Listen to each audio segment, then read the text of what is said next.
एकदम खिली खिली धूप वाली सुबह थी। चिड़ियां चहचहा रही थी और एक हल्की सी हवा पेड़ों को हिला रही थी। सूरज की किरणें खिड़की से अंदर आ रही थीं और धूल के कण उन किरणों में नाच रहे थे।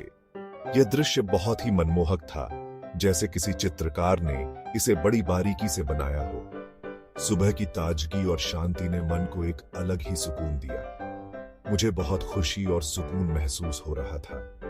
मैंने दिन घर के कामों में बिताया, थोड़ी सफाई की, खाना बनाया। घर के काम करते हुए मुझे एक अजीब सी संतुष्टि मिल रही थी। रसोई में खाना बनाते समय मसालों की खुशबू पूरे घर में फैल गई थी। यह खुशबू मुझे मेरे बचपन की याद दिला रही थी, जब माँ इसी तरह खाना बनाती थी।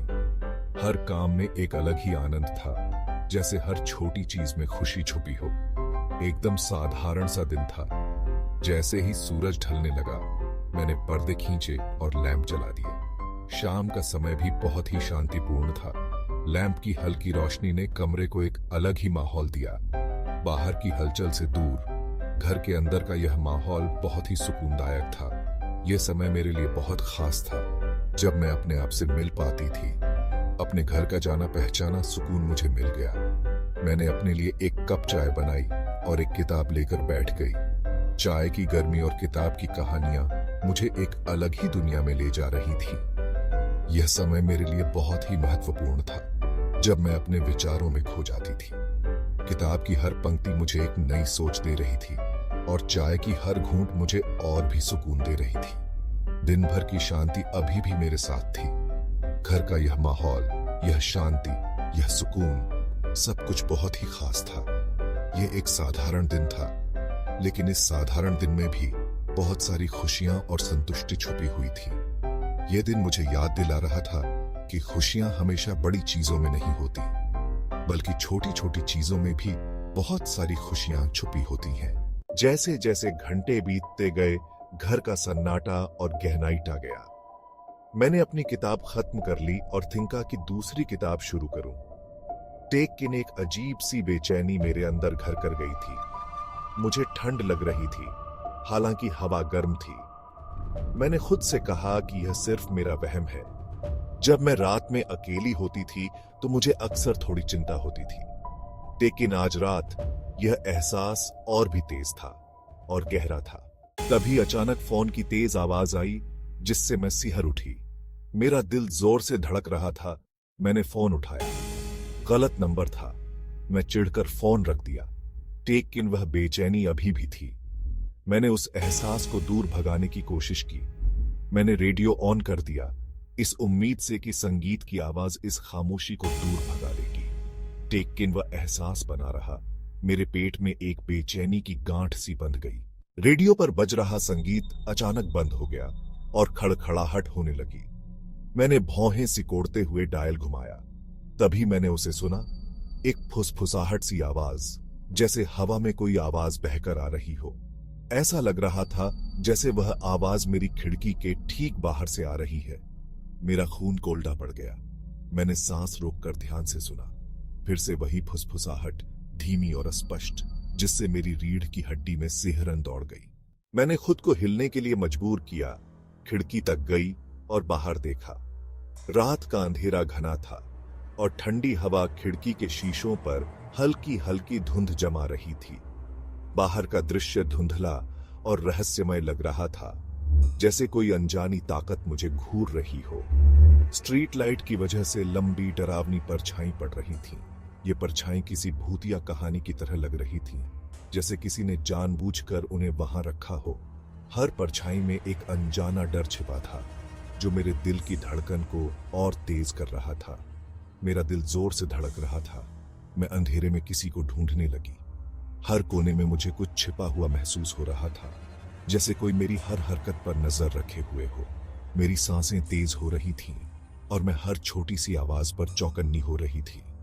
और तभी मैंने उसे देखा, एक आकृति जो अचानक अंधेरे से उभरी थी।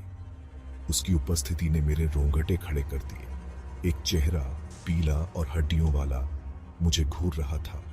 उसकी आंखें खोखली और गहरी थीं, जैसे वे मेरी आत्मा को चीर कर देख रही हों। उस चेहरे में एक अजीब सी खामोशी थी जो मेरे अंदर तक डर पैदा कर रही थी। मैं डर के मारे खिड़की से पीछे हटते हुए हांफने लगी। मेरी टांगें कांप रही थीं और मुझे लगा कि मैं गिर जाऊंगी। मेरे हाथ पसीने से भीग गए थे और मेरी आंखों के सामने अंधेरा छा रहा था। मेरा दिमाग तेजी से दौड़ रहा था। जो मैंने देखा था उसका कोई मतलब निकालने की कोशिश कर रहा था। क्या यह कोई सपना था या हकीकत? मैं समझ नहीं पा रही थी कि यह सब कैसे हो सकता है। क्या यह सच था या मेरे डर और बढ़े हुए वहम था? मेरे मन में सवालों का तूफान उठ रहा था। क्या मैंने सच में वह चेहरा देखा था या यह सिर्फ मेरी कल्पना थी? मैं खुद को समझाने की कोशिश कर रही थी, लेकिन डर ने मुझे जकड़ लिया था। सन्नाटे को चीरती हुई दरवाजे पर जोरदार दस्तक से मैं अपनी जगह पर जम गई। मैं उछल पड़ी। मेरा दिल मेरे सीने में ढोल की तरह बज रहा था। दस्तक फिर से हुई, जिद्दी, अग्रेसिव। मेरे पेट में डर समा गया। मैं धीरे धीरे दरवाजे की ओर बढ़ी। मेरा हाथ ट्रेम्बलिंग रहा था। क्या मुझे इसे खोलना चाहिए? क्या होगा अगर यह खिड़की वाला चेहरा मुझे टेकने आया हो? मैं जम गई। मेरा हाथ दरवाजे के हैंडल पर रखा था। दस्तक जारी रही, लगातार पूरे घर में गूंज रही थी। मेरा दिमाग डर के बवंडर में था। मैं सोच नहीं सकती थी, सांस नहीं ले सकती थी। मुझे मदद टेकनी थी। मैंने अपना फोन ढूंढने की कोशिश की। मेरी उंगलियां डर के मारे बेकाबू हो रही थी। मैंने इमरजेंसी नंबर डायल किया। परिचित अंक मेरे आंसुओं के पार धुंधले हो रहे थे। लाइन पर खड़खड़ाहट हुई और कॉल कट गया। मैं अविश्वास में फोन को वॉचिंगती रही। मेरा खून कोल्डा पड़ गया। दरवाजे पर दस्तक जारी रही, अब और तेज और परसिस्टेंट। मैं फंस गई थी। मेरे अंदर दहशत उमड़ रही थी जो मुझे निगलने की धमकी दे रही थी। मुझे बचना था, लेकिन कैसे? दरवाजे पर दस्तक तेज होती गई, जिससे घर की फाउंडेशन हिल गई। मैं दरवाजे से पीछे हटी। मेरी नजरें कमरे में इधर उधर भाग रही थीं, रास्ता खोज रही थीं, और तभी मैंने उसे वॉचिंगा। पीछे का दरवाजा, वह थोड़ा सा खुला था। मेरी रीढ़ की हड्डी में सिहरन दौड़ गई। मुझे याद नहीं था कि मैंने उसे खुला छोड़ा था। क्या कोई मेरे साथ घर में था, देख रहा था, इंतजार कर रहा था? मैं पीछे के दरवाजे की ओर बढ़ी। मेरा दिल मेरे कानों में जोर से धड़क रहा था।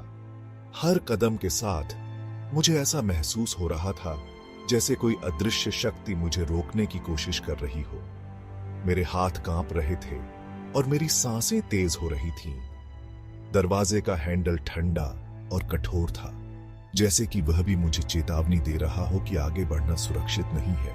मैं अपने पीछे एक मौजूदगी महसूस कर सकती थी, ठंडी और खतरनाक। यह एक ऐसी भावना थी जिसे शब्दों में बयां करना मुश्किल था, लेकिन यह मेरे रोंगटे खड़े कर रही थी। ऐसा लग रहा था जैसे कोई छाया मेरे हर कदम का पीछा कर रही हो, और वह छाया मेरे बहुत करीब थी। मेरी हिम्मत नहीं हुई कि मैं पीछे मुड़कर देखूं। मुझे डर था कि अगर मैंने पीछे मुड़कर देखा तो मैं उस भयानक सच्चाई का सामना करूंगी जिसे मैं जानना नहीं चाहती थी। मेरे पैर जैसे जमीन में धंस गए थे और मेरी आंखें दरवाजे पर टिकी हुई थीं। मैंने दरवाजा खोला और रात में भाग गई। मेरी अपनी चीखें मेरे कानों में गूंज रही थीं। अंधेरे में भागते हुए मुझे ऐसा लग रहा था जैसे कोई अदृश्य शक्ति मुझे पकड़ने की कोशिश कर रही हो। मेरी सांसें तेज हो रही थीं और मेरे दिल की धड़कनें इतनी तेज थीं कि मुझे लगा कि वे कभी भी रुक सकती हैं। मुझे नहीं पता था कि उस रात किसने या क्या ने मुझे डराया था, लेकिन मैं एक बात जानती थी, मैं फिर कभी पूरी तरह से सुरक्षित नहीं रहूंगी। उस रात की घटना ने मेरी जिंदगी को हमेशा के लिए बदल दिया। अब हर रात जब मैं सोने जाती हूँ, मुझे ऐसा लगता है जैसे वह छाया अभी भी मेरे आसपास है, मुझे देख रही है और मुझे कभी भी चैन से नहीं रहने देगी।